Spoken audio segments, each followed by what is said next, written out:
Hello नमस्कार दोस्तों, स्वागत है आपका हमारे यूट्यूब चैनल जीएस ज्ञान 247 में। और आज की इस वीडियो में हम डिस्कस करने वाले हैं टॉप 30 मोस्ट इंपोर्टेंट क्वेश्चन जो कि आप लोगों की ट्रिपल सी परीक्षा में काफ़ी हेल्पफुल साबित होंगे। तो जितने भी लोग क्लास से जुड़ चुके हैं आप सभी लोग क्लास को शेयर कर दीजिएगा ताकि और भी लोग क्लास से जुड़ सकें। चलते हैं आज के पहले क्वेश्चन की ओर। आज का हमारा पहला क्वेश्चन है, पूछा जा रहा है कि निम्न में से गूगल द्वारा प्रदान किया गया बीआर समाधान क्या है। आप लोगों को बताना है कि गूगल द्वारा कौन सी बीआर सेवा प्रदान की जाती है। यहाँ पर कई बार बीआर की फुल फॉर्म भी पूछी गई है, तो बीआर की फुल फॉर्म हो जाएगी आपकी वर्चुअल रियलिटी। आप लोगों को ध्यान रखना है, वर्चुअल रियलिटी होती है आपकी बीआर की फुल फॉर्म। बात करें इस क्वेश्चन के आंसर की, तो यहाँ पर इस क्वेश्चन का आंसर हो जाएगा option number C. Google cardboard जो है वो गूगल द्वारा प्रोवाइड की जाने वाली वर्चुअल रियलिटी है। आप लोगों को ध्यान रखना है। चलते हैं अगले क्वेश्चन की ओर। आज का हमारा अगला क्वेश्चन है, पूछा जा रहा है कि निम्नलिखित में से कहां से कंप्यूटर का नाम बदला जा सकता है। आप लोगों को बताना है कि अगर कंप्यूटर का नाम चेंज करना है तो कहां से कंप्यूटर का नाम चेंज कर सकते हैं। कंप्यूटर नेम चेंज करने का सेंस है यहाँ पर कि कंप्यूटर में जो आपकी जीमेल पढ़ी होती है, वैसे तो कंप्यूटर में आपकी हॉटमेल पढ़ती है, तो आपको हॉटमेल चेंज करनी है तो वो कहाँ से चेंज करेंगे। सबसे पहला ऑप्शन है हमारे पास computer name change, option B है कंट्रोल पैनल से, ऑप्शन सी है सेटिंग से, तथा लास्ट ऑप्शन है हमारे पास कंट्रोल सेटिंग से। आप लोगों को बताना है कि कंप्यूटर का नाम कहां से चेंज कर सकते हैं। तो यहां पर जो इसका राइट आंसर हो जाएगा ऑप्शन नंबर बी हो जाएगा, कंट्रोल पैनल से हम कंप्यूटर का नाम चेंज कर सकते हैं। चलते हैं अगले क्वेश्चन की ओर। पूछा जा रहा है कि इनक्रिप्शन में डेटा निम्नलिखित में से किस में परिवर्तित होता है। इनक्रिप्शन में जब डेटा कन्वर्ट होता है तो उसको क्या कहा जाता है। यहाँ पर पहला ऑप्शन है सिफर, ऑप्शन बी है डाइफर, ऑप्शन सी है स्ट्रिंग तथा लास्ट ऑप्शन है वर्ड। इनक्रिप्शन में जब डेटा कन्वर्ट होता है तो ये डेटा जो होता है आपका किसी कोड में कन्वर्ट हो जाता है। अब जब कोड में कन्वर्ट हो जाता है, जब वो मैसेज किसी रिसीवर के पास पहुंचता है तो फिर से वो ह्यूमन लैंग्वेज में चेंज हो जाता है। इस पूरी प्रक्रिया को क्या कहा जाता है, साइफर बोला जाता है। आप लोगों को ध्यान रखना है, इस पूरी प्रक्रिया को साइफर बोला जाता है तथा इसको क्रिप्टोग्राफी भी बोला जाता है। ठीक है, दो नेम होते हैं इसके, इनक्रिप्शन और डिक्रिप्शन फॉर्म में चेंज होने को दो नामों से जाना जाता है। एक तो आपका साइफर हो गया, एक आपका हो गया क्रिप्टोग्राफी। चलते हैं अगले क्वेश्चन की ओर। पूछा जा रहा है कि वार्म बूट का दूसरा नाम क्या है। जो आपकी वार्म बूटिंग होती है उसको दूसरे नाम से क्या जाना जाता है। पहला ऑप्शन है शट डाउन को जाना जाता है, रीस्टार्ट को जाना जाता है, या वार्म स्टार्ट को जाना जाता है, या फिर स्लीप को जाना जाता है। तो यहाँ पर जो इसका राइट आंसर हो जाएगा ऑप्शन नंबर बी हो जाएगा, रीस्टार्ट को वार्म बूटिंग के नाम से जाना जाता है।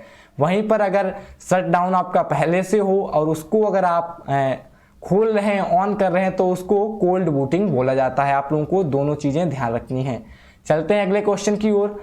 निम्न में कौन सी स्टैंडर्ड पॉइंटिंग डिवाइस है जो यूजर एनवायरनमेंट में उपयोगी होती है। आप लोगों को बताना है कि कौन सी standard pointing device graphics user environment में उपयोगी होती है।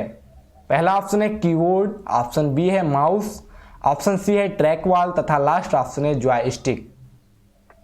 तो यहाँ पर इसका जो राइट आंसर हो जाएगा ऑप्शन नंबर बी आ जाएगा। यहाँ पर माउस, माउस का आविष्कार 1964 में डगलस एंजल वर्ट ने किया था। आप लोगों को ध्यान रखना, माउस का जो आविष्कार है 1964 में डगलस एंजल वर्ट द्वारा किया गया था।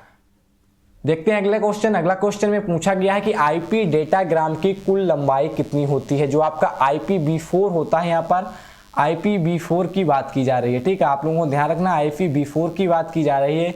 यहाँ पर इसके डेटाग्राम की लेंथ पूछी जा रही है, लंबाई पूछी जा रही है।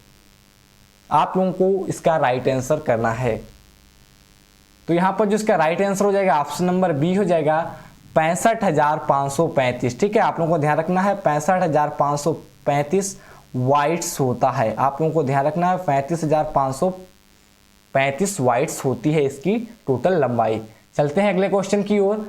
टाइप फेस संदर्भित करता है। आप लोगों को बताना है जो टाइप फेस होता है वो किसको रेफर करता है। पहला ऑप्शन है कैरेक्टर की ऊंचाई को, यानी कैरेक्टर की जो हाइट होती है उसको ये संदर्भित करता है, या फिर कैरेक्टर्स के घनत्व को, उसके डेंसिटी को संदर्भित करता है, या फिर डिजाइन और कैरेक्टर की उपस्थिति को।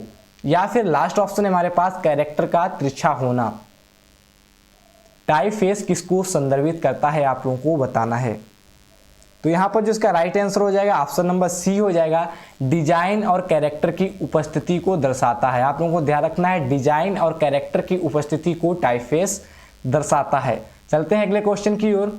आज का हमारा 8वां क्वेश्चन है, पूछा जा रहा है कि कार्ड का पूरा नाम क्या होता है। आप लोगों को बताना है कि कार्ड का पूरा नाम क्या होता है। पहला ऑप्शन है card action read data, option B है computer aided research and development, option C है centre aided read document, option C है नन ऑफ दिस। यहाँ पर कैड की फुल फॉर्म पूछी जा रही है। तो यहाँ पर जिसका राइट आंसर हो जाएगा ऑप्शन नंबर बी हो जाएगा, computer aided research data research and development होती है आपकी CARD की फुल फॉर्म। चलते हैं अगले क्वेश्चन की ओर। पूछा जा रहा है कि क्लाउड क्यूब मॉडल में कितने प्रकार के आयाम होते हैं। आप लोगों को बताना है जो क्लाउड क्यूब मॉडल होता है उसके कितने डायमेंशन होते हैं, कितने फलक होते हैं। 5 होते हैं, 6 या फिर 4 या फिर 3।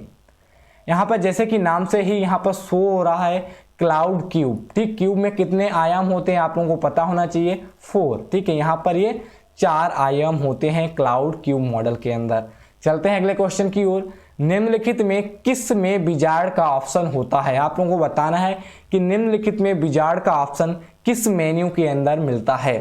पहला ऑप्शन है एडिट मेन्यू के अंदर, ऑप्शन बी है फाइल मेन्यू के अंदर, ऑप्शन सी है टूल बार में, या फिर ऑप्शन नंबर डी फॉर्मेट में। आप लोगों को बताना है कि विजार्ड का ऑप्शन कहाँ मिलता है। तो यहाँ पर जिसका राइट आंसर हो जाएगा ऑप्शन नंबर बी हो जाएगा, फाइल मेन्यू में विजार्ड का ऑप्शन मिलता है। देखिएगा यहाँ पर हम फाइल मेन्यू में यहाँ पर दिखाने की कोशिश करते हैं आप लोगों को। जैसे ही हमने यहाँ पर फाइल मेन्यू में क्लिक करेंगे, यहाँ पर देखिएगा विजार्ड का ऑप्शन आ रहा है, ठीक है। विजार्ड का ऑप्शन तो आपको पता होना चाहिए कि ये फाइल मेन्यू के अंदर विजार्ड का ऑप्शन आता है। चलते हैं अगले क्वेश्चन की ओर। 11वां क्वेश्चन हमारा पूछा जा रहा है कि चार्ट में डिफॉल्ट रूप से दिखाई देने वाला लीजेंड किस तरफ दिखाई देता है। जो आपके चार्ट होते हैं वहां पर जो लीजेंड दिखाई देता है वो चार्ट के किस तरफ दिखाई देता है।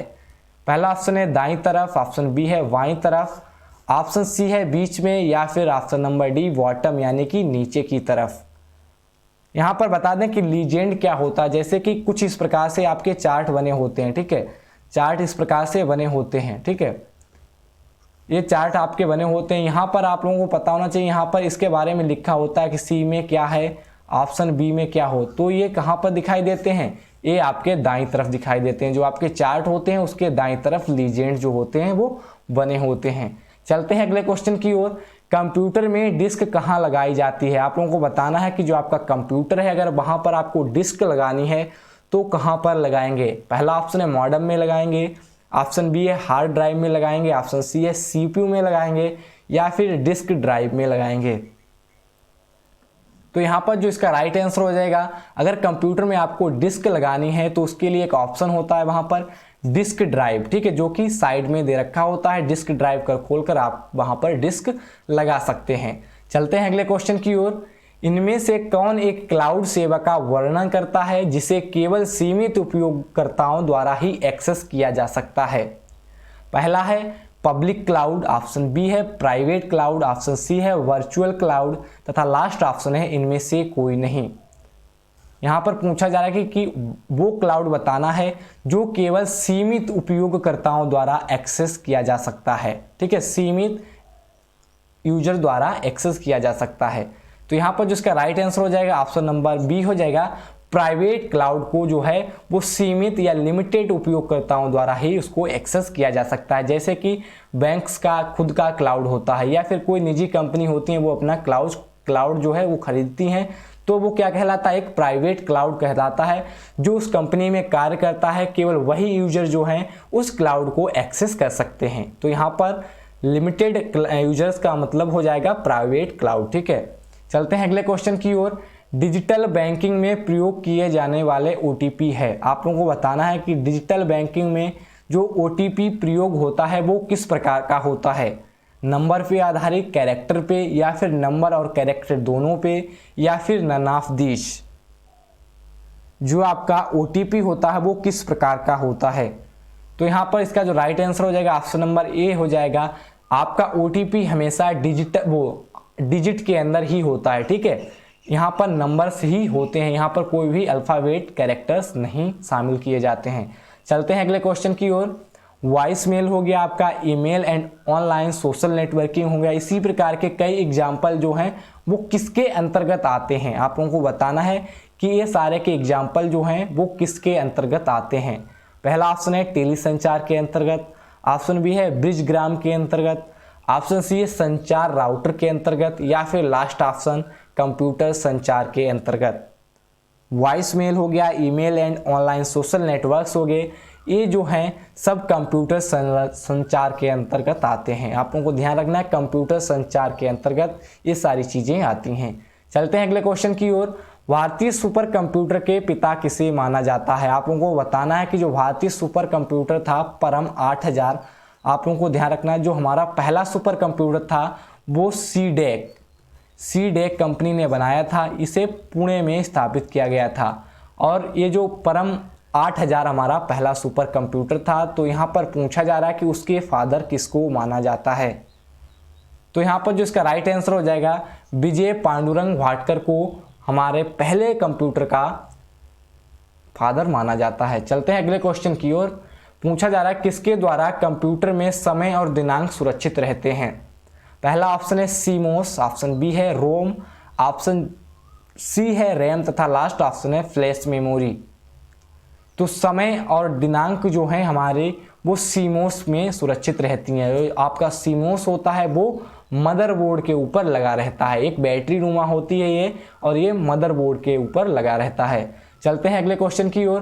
पूछा जा रहा है कि बिटकॉइन के फाउंडर कौन है, आप लोगों को बताना है कि बिटकॉइन के फाउंडर कौन है। पहला ऑप्शन है लैरी पेज, ऑप्शन बी है सतोशी नाकामोटो, ऑप्शन सी है जेरी यंग तथा लास्ट ऑप्शन है नन ऑफ दीज। जो आपकी बिटकॉइन है वो एक क्रिप्टो करेंसी है, आप लोगों को पता होना चाहिए। जो आपकी क्रिप्टो करेंसी होती है वो एक डिजिटल करेंसी होती है जो कि कंप्यूटर एल्गोरिदम पर बनी हुई होती है। और क्रिप्टो करेंसी की जो सबसे पहली करेंसी थी उसे बोला जाता है बिटकॉइन। बिटकॉइन का आविष्कार सन 2009 में किया गया था। जापान के एक इंजीनियर था सतोशी नाकामोटा, इसने जो है बिटकॉइन का आविष्कार किया था सन 2009 के अंदर। जो हैकर्स होते हैं आपके, वो जितने भी ट्रांजैक्शन कराते हैं, जितना भी रुपए लेते हैं हैक करने के बाद, वो क्रिप्टो करेंसी के अंदर लेते हैं और क्रिप्टो करेंसी में वो प्रेफर करते हैं बिटकॉइन का, ठीक है। चलते हैं अगले क्वेश्चन की ओर। पूछा जा रहा है कि 3D प्रिंटिंग तकनीक में SLM क्या है, आप लोगों को बताना है कि जो 3D प्रिंटिंग तकनीक होती है उसमें SLM क्या होता है। पहला ऑप्शन है selective light melting, option B है selective laser melting, option C है सिंपल लेजर मेल्टिंग तथा लास्ट ऑप्शन है simple light melting. 3D printing तकनीक में SLM क्या है, आप लोगों को बताना है। तो यहाँ पर जो इसका राइट आंसर हो जाएगा ऑप्शन नंबर बी हो जाएगा, सिलेक्टिव लेजर मेल्टिंग जो होता है 3D प्रिंटिंग तकनीक में SLM की फुल फॉर्म हो जाएगी। चलते हैं अगले क्वेश्चन की ओर। निम्नलिखित में कौन सा क्लाउड कंप्यूटिंग का प्रकार नहीं है, आप लोगों को बताना है कि निम्नलिखित में कौन सा एक क्लाउड कंप्यूटिंग का प्रकार नहीं है। पहला ऑप्शन है infrastructure as a service, option B है platform as a service, option C है सॉफ्टवेयर एज ए सर्विस तथा लास्ट ऑप्शन है नेटवर्क एज ए सर्विस। आप लोगों को बताना है कौन सा क्लाउड कंप्यूटिंग के अंतर्गत नहीं आता है। तो यहाँ पर जो इसका राइट आंसर हो जाएगा ऑप्शन नंबर डी हो जाएगा, नेटवर्क एज ए सर्विस जो होता है वो आपका क्लाउड कंप्यूटिंग के अंतर्गत नहीं आता है। चलते हैं अगले क्वेश्चन की ओर। प्रेजेंटेशन बनाने के लिए किस प्रोग्राम का प्रयोग किया जाता है। अगर आपको कोई प्रेजेंटेशन तैयार करनी है तो वो प्रेजेंटेशन आप किस पे बनाएंगे, आप लोगों को बताना है। एक्सेल पे बनाएंगे, कैल्क पे बनाएंगे, पावर पॉइंट पे बनाएंगे या फिर नन ऑफ दीज। तो यहाँ पर जो इसका राइट आंसर हो जाएगा, अगर आपको कोई भी प्रेजेंटेशन बनानी है तो आप पावर पॉइंट का ऑप्शन चूज करेंगे, ठीक है। यानी कि पावर पॉइंट पे प्रेजेंटेशन को तैयार किया जाता है। चलते हैं अगले क्वेश्चन की ओर। स्टोरेज डिवाइस में फोल्डर को क्या कहा जाता है। जो आपकी स्टोरेज डिवाइस होती हैं वहाँ पर जो फोल्डर बनाए जाते हैं उनको क्या बोला जाता है, आपको बताना है। पहला ऑप्शन है इंटरफेस बोला जाता है, ऑप्शन बी है रूट डायरेक्टरी बोला जाता है, ऑप्शन सी है डिवाइस ड्राइवर बोला जाता है या फिर लास्ट ऑप्शन रिसाइकल विन बोला जाता है। तो यहाँ पर जो इसका राइट आंसर हो जाएगा ऑप्शन नंबर बी हो जाएगा। रूट डायरेक्टरी बोला जाता है, स्टोरेज डिवाइस में जो फोल्डर होते हैं उनको रूट डायरेक्टरी बोला जाता है। चलते हैं अगले क्वेश्चन की ओर। बाय डिफ़ॉल्ट कोई फाइल निम्न में से किस लोकेशन में सेव होती है? अगर बाय डिफ़ॉल्ट कोई भी फाइल सेव हो रही है आपके लैपटॉप में तो वो किस लोकेशन में सेव होती है आप लोगों को बताना है। पहला ऑप्शन है माई कंप्यूटर, ऑप्शन बी है माई डॉक्यूमेंट, ऑप्शन सी है डेस्कटॉप पे या फिर माई पिक्चर्स में। आप लोगों को बताना है कि बाय डिफ़ॉल्ट जो फाइल है आपकी कहाँ पर सेव होती है। तो यहाँ पर जो इसका राइट आंसर हो जाएगा ऑप्शन नंबर बी हो जाएगा। माई डॉक्यूमेंट में जो है आपकी बाय डिफ़ॉल्ट फाइल जो है सेव होती है। चलते हैं अगले क्वेश्चन की ओर। किसी फाइल को रीनेम करने के लिए किस शॉर्टकट की का प्रयोग किया जाता है? अगर कोई भी फाइल है उसको रीनेम यानी कि दोबारा से नाम डालना चाहते हैं तो कौन सी शॉर्टकट की का प्रयोग करेंगे? पहला ऑप्शन है F1, ऑप्शन बी है F2, ऑप्शन सी है F3 या फिर F4। तो यहाँ पर जो इसका राइट आंसर हो जाएगा ऑप्शन नंबर बी हो जाएगा। F2 शॉर्टकट की का प्रयोग करते हैं फाइल को रीनेम करने के लिए। चलते हैं अगले क्वेश्चन की ओर। किसी भी प्रोग्राम को बंद किया जा सकता है। अगर कोई भी प्रोग्राम रन कर रहा है तो उस प्रोग्राम को बंद करने के लिए किस शॉर्टकट की का प्रयोग करेंगे? पहला ऑप्शन है control plus F2, option B है alter plus F4, option C है शिफ्ट प्लस F4 या फिर लास्ट ऑप्शन एस्केप। तो यहाँ पर जो इसका राइट आंसर हो जाएगा ऑप्शन नंबर बी हो जाएगा। अल्टर प्लस F4 की मदद से हम किसी भी प्रोग्राम को बंद कर सकते हैं, क्लोज कर सकते हैं। चलते हैं अगले क्वेश्चन की ओर। जब एक से अधिक व्यक्ति एक ही समय में एक केंद्रीय कंप्यूटर का उपयोग करते हैं तब क्या आवश्यक होता है? यानी कि जब एक से अधिक व्यक्ति एक केंद्रीय सेंट्रल कंप्यूटर का उपयोग करते हैं तब कौन सी चीज़ की आवश्यकता होती है? माउस की, डिजिटाइजर की, टर्मिनल की या फिर नन ऑफ दीज। तो यहाँ पर जो इसका राइट आंसर हो जाएगा ऑप्शन नंबर सी हो जाएगा। टर्मिनल की आवश्यकता होती है वहाँ पर।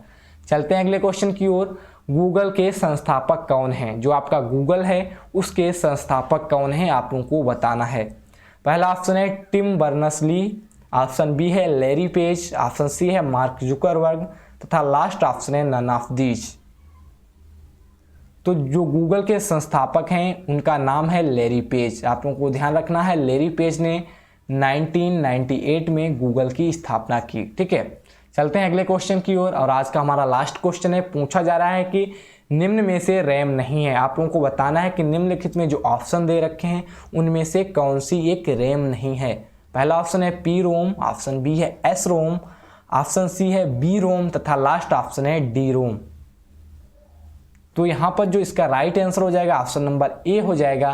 पी रोम जो है वो आपकी एक रैम नहीं है। तो ये थे आज के हमारे 28 क्वेश्चन। आशा करते हैं आप लोगों को वीडियो पसंद आई होगी। अगर वीडियो पसंद आई है तो वीडियो को लाइक करें और शेयर करें। ठीक है, thank you for watching. Thank you, धन्यवाद, बाय बाय, टेक।